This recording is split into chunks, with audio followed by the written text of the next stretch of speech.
After a wild year and everybody focusing on the NAR lawsuits and everything that's going on in the new year, are you focusing on trying to get listings still, or have you just adjusted to the status quo and you're okay being a buyer's agent?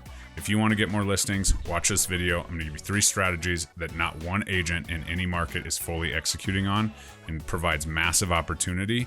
Even if you just fully execute on one of these strategies, you will absolutely increase your listings in the new year. Stay tuned.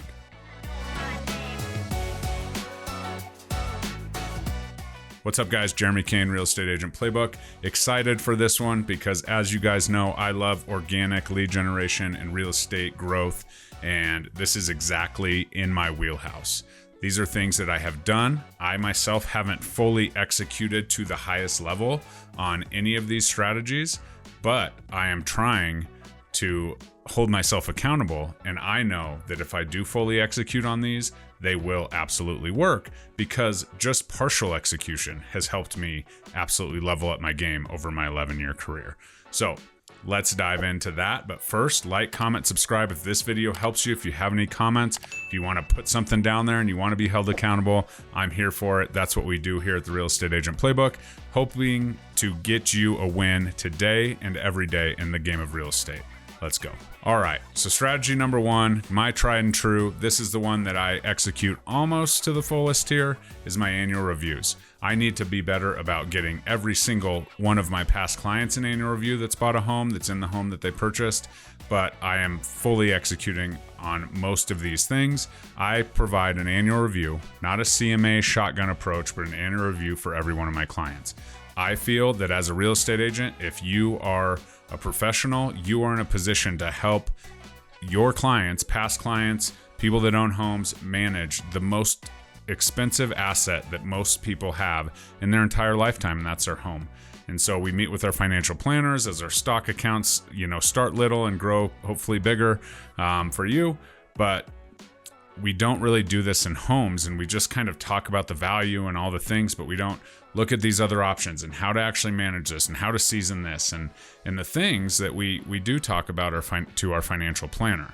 The truth is, financial planners have very limited knowledge on the housing market, how that works as an investment. I mean, they'll put it into your plan for the most part, and absolutely it's not across the board, but all the ones I've talked to kind of leave it to us as professionals, and we fail to carry that opportunity to serve our clients forward. So simple strategy. I just have the, estimated market value. Doesn't have to be super dialed in, plus or minus 25K.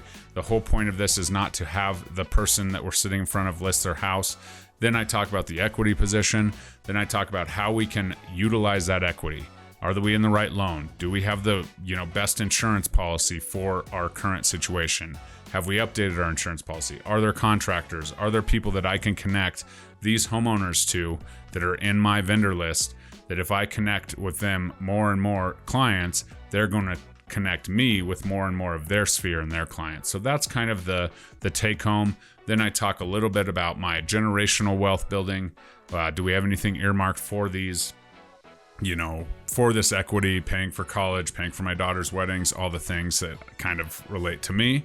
But it's just an annual review of all the things house.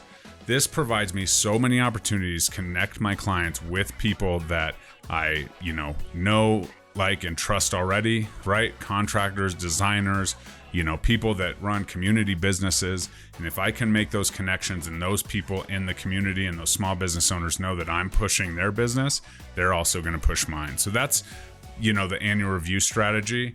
I typically provide all of my clients in their home anniversary month. I send them a crumble cookies order. They get the crumble cookies. I say, it's time for your annual review. Here's a link to, let's connect and take 30 minutes of time. And for the most part, they respond or they don't, and it kind of goes from there. So I need to be better about getting all of them done, because just that 30 minutes could be my entire lead generation for the entire year if I just serve the past clients that I have with an actual item of value that's specific to them. That's not just like, oh, here's your CMA, this is what your house is worth. Because we don't often understand that equity is basically non-liquid, and it really isn't in our bank account. So we can certainly be educational on that front and help our clients do that.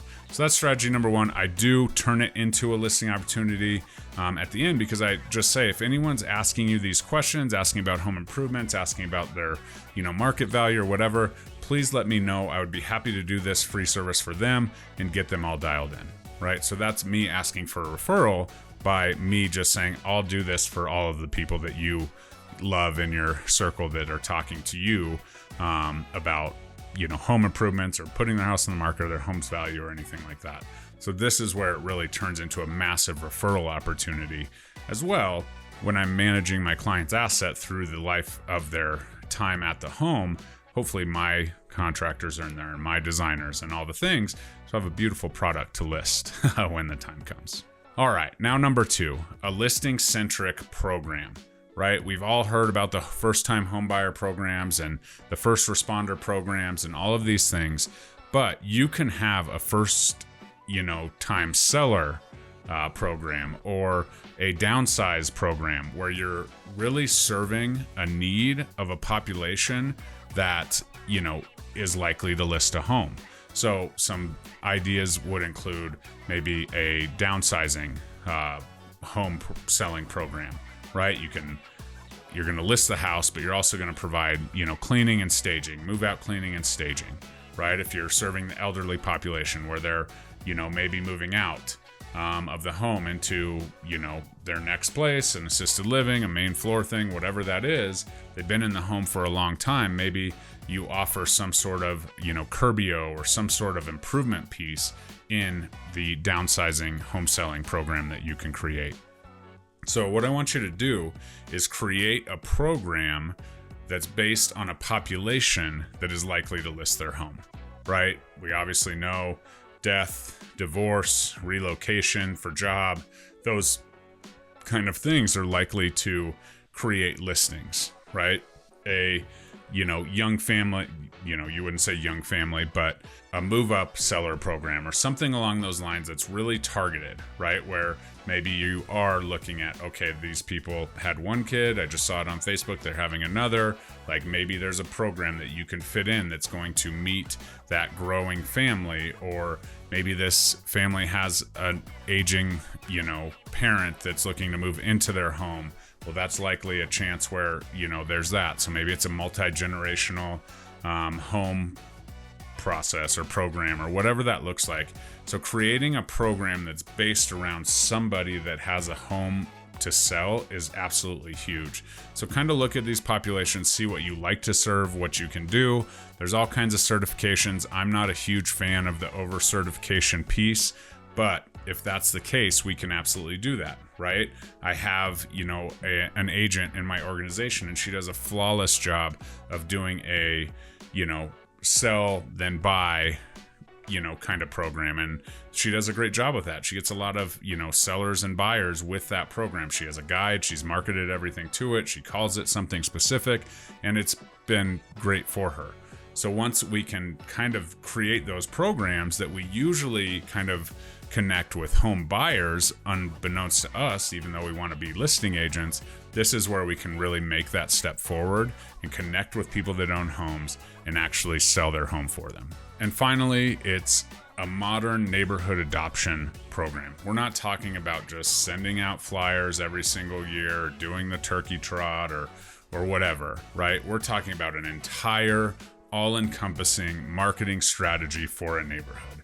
What should this include? I would start with a social media group for sure.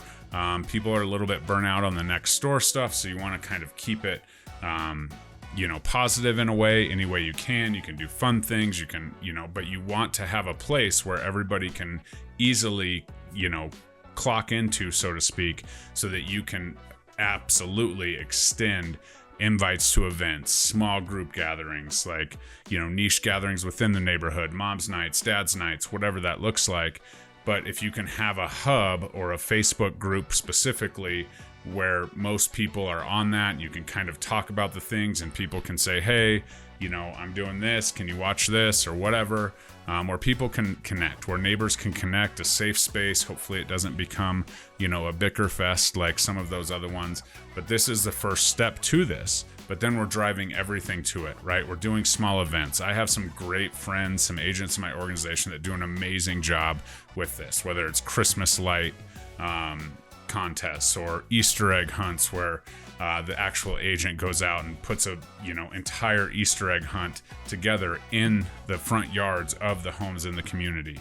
A lot of different ideas that you can do around certain holidays, depending on the location, depending on the population and what people are into in that area, right? Also partnering with local businesses, doing trivia nights at the brewery, local brewery. All of those things are things that you can put into this kind of neighborhood takeover that will all go back to that Facebook group, right? Hey, the dads are all going here, the moms are all going here, the kids, movie night in the park here, right? Because obviously not one neighborhood's going to be one thing, but you can absolutely dial in those small, niche events into the neighborhood group where it really starts to gain steam, creates community, which is absolutely huge. And then unfortunately, when someone wants to move away, they're going to think of you and they're going to be like, oh, I'm so sad that I'm leaving this neighborhood because this agent has done so well. Or maybe they just move up the next block, higher on the hill, and get that bigger house. You never know. But this is absolutely a piece that if we really dedicate to, people all the time, still in my business, I don't ever lose listings to this, but people are like, well, should we interview the neighborhood, expert?